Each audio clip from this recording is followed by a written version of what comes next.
2023లో south డైరెక్టర్సే box office ను rule చేశారు. Indian cinema హిస్టరీలో మైల్ స్టోన్ గా నిలిచిపోయే సినిమాలను రూపొందించారు మన మేకర్స్. ఈ జోరు కొత్త ఏడాదిలోనూ కంటిన్యూ అవుతుందా? అసలు 2024లో నేషనల్ బాక్స్ ఆఫీస్ ను టార్గెట్ చేస్తున్న దక్షిణాది దర్శకులెవరు? 2023 సౌత్ సినిమాకు గోల్డెన్ ఇయర్ లాంటిది. ఇక్కడ రీజనల్ గా రిలీజ్ అయిన సినిమాలు బిగ్ నెంబర్స్ ను రికార్డ్ చేశాయి. ఇక నార్త్ లో సినిమాలు చేసిన మన దర్శకులు బాలీవుడ్ స్టార్స్ కు కూడా తిరుగులేని సక్సెస్ అందించారు. యానిమల్ తో రణబీర్, జవాన్ తో షారుఖ్ ఇండియన్ బాక్స్ ఆఫీస్ ను షేక్ చేశారు. ఈ రెండు సినిమాల దర్శకులు సౌత్ వాళ్లే కావడం విశేషం.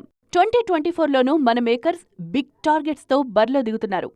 ఆల్రెడీ పుష్ప సినిమాతో బ్లాక్ బస్టర్ హిట్ అందుకున్న సుకుమార్ సీక్వెల్లో మరింత భారీ నెంబర్స్ కోసం ట్రై చేస్తున్నారు. నార్త్ ఆడియన్స్ కూడా పుష్పరాజ్ రీఎంట్రీ కోసం ఈగర్గా వెయిట్ చేస్తున్నారు.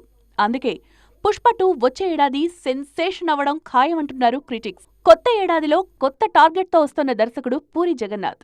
లైగర్ సినిమాతో నేషనల్ ఆడియన్స్ ను మెప్పించలేకపోయిన పూరి డబుల్ స్మార్ట్ తో ఆ టార్గెట్ ను రీచ్ అవ్వాలి అనుకుంటున్నారు. ఈ స్మార్ట్ శంకర్ కు సీక్వెల్ గా రూపొందుతోన్న ఈ మూవీ సక్సెస్ విషయంలో కాన్ఫిడెంట్ గా ఉన్నారు పూరి. 2024లో ఇండియన్ బాక్స్ ఆఫీస్ మీద దాడికి రెడీ అవుతున్న మరో దర్శకుడు కొరటాల శివ.